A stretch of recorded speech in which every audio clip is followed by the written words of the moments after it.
नमस्कार, स्वागत है आपका हमारे चैनल पर। मैं हूं आपके साथ शिवराजनी। गुजरात का चुनावी दंगल अपने आखिरी चरण पर पहुंच चुका है। आज गुजरात में पहले चरण के लिए मतदान हो रहे हैं। आपको बता दें, गुजरात विधानसभा की 182 सीटों में से 89 सीटों पर आज वोटिंग हो रही है और खबर सामने आ रही है कि लगभग 15% वोटिंग गुजरात में हो चुकी है।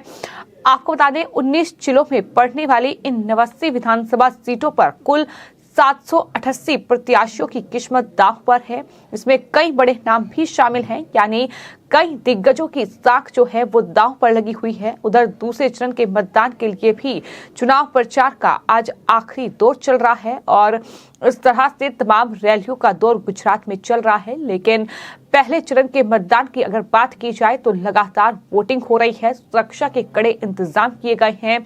गुजरात की तमाम ऐसी बड़ी सीटें हैं जिस पर सबकी निगाहें टिकी हुई हैं और यही वजह है कि गुजरात का ये चुनावी दंगल लगातार दिलचस्प हो रहा है। तमाम विपक्षी दल भी बीजेपी पर निशाना साध रहे हैं, लेकिन वहीं पहले चरण की वोटिंग की अगर बात की जाए तो लगभग 15% से भी ज्यादा वोटिंग पहले चरण के लिए अभी तक हो चुकी है और गुजरात के गृह मंत्री हर्ष सांघवी से लेकर तमाम जो दिग्गज नेता हैं जिन सीटों पर वोटिंग हो रही है वहां अपना वोट डाल चुके हैं। बात अगर गुजरात के गृह मंत्री हर्ष सांघवी की जाए तो उन्होंने सूरत में अपना वोट डाला है। इस दौरान उन्होंने बीजेपी की सरकार फिर से बनेगी के दावा कर दिया है। आपको ये बता दें कि हर्ष सांघवी जो है वो सूरत की मजूरा सीट से चुनावी मैदान में है और वो 1 साल पहले प्रदेश के गृह राज्य मंत्री बने थे। हर्ष सांघवी लगातार 2 बार से इस सीट से जीतते आ रहे हैं। अब देखना दिलचस्प होगा कि क्या एक बार फिर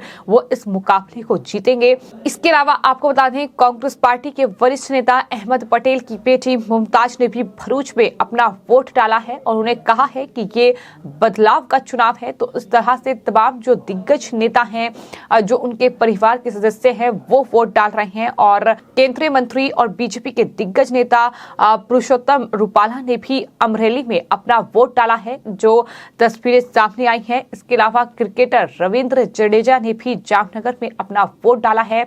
आपको बता दें, रविंद्र जडेजा की पत्नी जामनगर से चुनावी मैदान में है। बीजेपी के टिकट पर वो चुनाव लड़ रही है, जहां उनके ससुर और उनकी जो ननंद है वो कांग्रेस पार्टी का हिस्सा है। लेकिन वही जो रविंद्र जडेजा की पत्नी है वो दरअसल रिबाबा जडेजा वो अब बीजेपी के टिकट पर जामनगर से चुनावी मैदान में है और यही वजह है कि लगातार लोगों से वोट डालने की अपील ये तमाम दिग्गज जो नेता हैं, जो तमाम हस्तियां हैं, ये वोट डालने की अपील कर रहे हैं। लेकिन गुजरात का ये इलेक्शन अपने आप में काफी अहम है, क्योंकि आम आदमी पार्टी लगातार चुनावी मैदान में जोर आजमाइश में जुटी हुई है, लगातार चुनाव प्रचार कर रही है। बीजेपी की सरकार गुजरात में पिछले कई सालों से है, लेकिन उनके मुद्दों को लेकर वो उन्हें घेरने की कोशिश कर रही है और यही वजह है कि मतदान के दिन भी लगातार जो बयान हैं वो सामने आ रहे हैं। जहां एक तरफ प्रधानमंत्री नरेंद्र मोदी ने पहले चरण की जो वोटिंग गुजरात में हो रही है उसके लिए लोगों से अपील की है कि वो रिकॉर्ड संख्या में मताधिकार का इस्तेमाल करें। लोग आपके खिलाफ हैं, चाहे रविंद्र जडेजा के पिताजी हो या आपकी ननंद हो।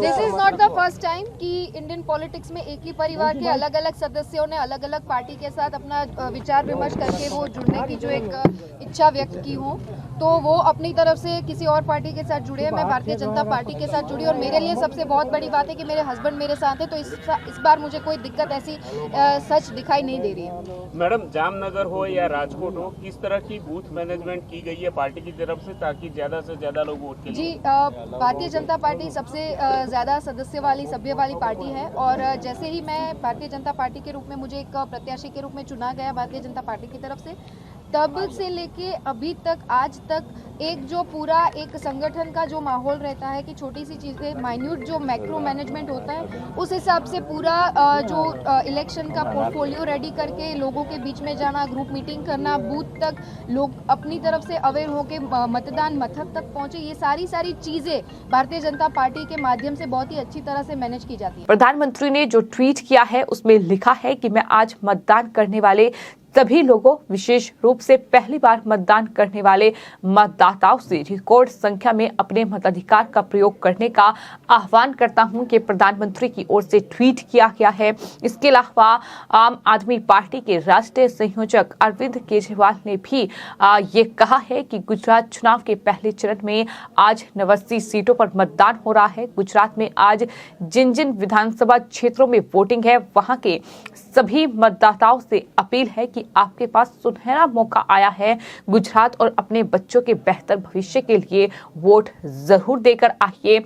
इस बार कुछ बड़ा करके आइए। ये अपने अंदाज में आम आदमी पार्टी के राष्ट्रीय संयोजक अरविंद केजरीवाल ने जनता से वोट की अपील की है। लेकिन कहीं न कहीं जिस तरीके का चुनावी घमासान रहा है, जिस तरह से तमाम ओपिनियन पोल सामने आए हैं और जिस तरह से कांग्रेस पार्टी और आम आदमी पार्टी का गुजरात में इस बार भी सुपड़ा साफ हो सकता है, ये ओपिनियन पोल ने साफ तौर पर बयां किया है। कहीं न कहीं उसका असर भी देखने को मिल रहा है, जहां आम आदमी पार्टी के प्रदेश अध्यक्ष जो हैं गुजरात में गोपाल इटालिया, जो कि अपने बयानों को लेकर काफी ज्यादा सुर्खियों में रहे हैं, उन्होंने कतारगाह में धीमी वोटिंग करने का आरोप लगाया है। इटालिया ने ट्वीट किया है बाकायदा और लिखा है कि ऐसा जानबूझकर किया जा रहा है। इटालिया ने अपने ट्वीट में चुनाव आयोग को भी टैग किया है और आयोग पर निशाना साधते हुए लिखा है कि अगर बीजेपी के दबाव के ही काम करना है तो फिर चुनाव ही क्यों करवाते हो।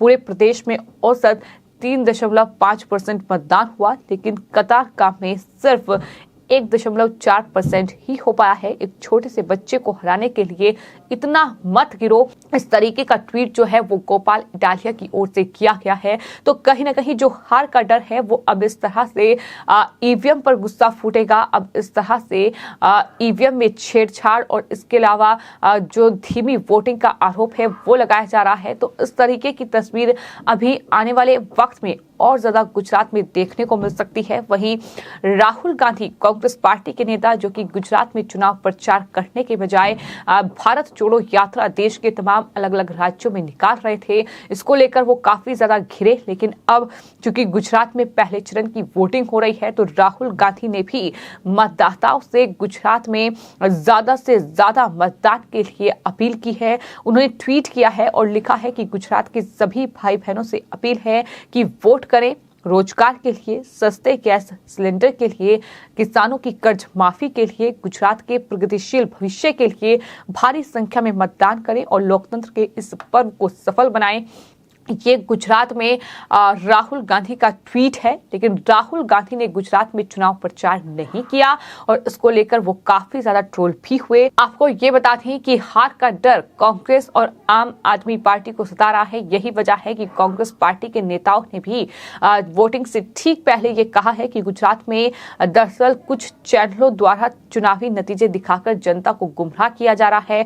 कांग्रेस ने उन चैनलों की शिकायत चुनाव आयोग से की है। इस तरह से ये तमाम बातें जो है वो सुप्रिया सिन्हा, जो कि कांग्रेस पार्टी की प्रवक्ता है, साथ ही कांग्रेस पार्टी के दूसरे नेताओं की ओर से कही गई है। लेकिन कुल मिलाकर गुजरात विधानसभा चुनाव, जिसमें पहले चरण का मतदान आज हो रहा है, कई बड़े दिग्गज नेताओं की साख दांव पर लगी हुई है। उनकी किस्मत का फैसला आज हो जाएगा। और वहीं आपको ये बता दें कि तमाम बड़े चेहरे हैं जो कि मतदान जिन्होंने किया है, फिर चाहे वो गुजरात के पूर्व मुख्यमंत्री विजय रूपानी हो, इसके अलावा गुजरात बीजेपी अध्यक्ष CR पाटिल ने भी सूरत में अपना वोट डाला है। और वहीं जो गुजरात के गृह मंत्री हैं यानी हर्ष संघवी, उनकी तरफ से भी मतदान किया गया है। दिग्गज नेता बीजेपी के पुरुषोत्तम रूपाला ने भी अमरेली में वोट डाला है। वहीं सबसे महत्वपूर्ण जो सीट है वो जाहिर तौर पर जामनगर की सीट है, जहां पर सबकी निगाहें टिकी हुई है कि आखिर क्या कुछ फैसला आज जो है ईवीएम में कैद होगा। जो कि जडेजा, जो कि रविंद्र जडेजा भारतीय क्रिकेटर हैं, उनकी पत्नी रिवावा जो है वो दरअसल वहां से चुनावी मैदान में है। तो इस तरह से ये पूरा मुकाबला काफी दिलचस्प है। आज पहले चरण का मतदान है, लेकिन 5 तारीख को दूसरे चरण की वोटिंग होगी। और वहीं 8 दिसंबर को गुजरात विधानसभा चुनाव के नतीजे सामने आएंगे। देखना दिलचस्प होगा कि आखिर आज ईवीएम में तमाम जो बड़े दिग्गज नेता हैं उनकी किस्मत का फैसला किस तरह से कैद होता है, ये आने वाले वक्त में 8 दिसंबर को ही पता चलेगा। फिलहाल आपकी इस पूरे मामले पर क्या राय है, हमें कमेंट बॉक्स में जरूर लिखें और चैनल को सब्सक्राइब करें। धन्यवाद।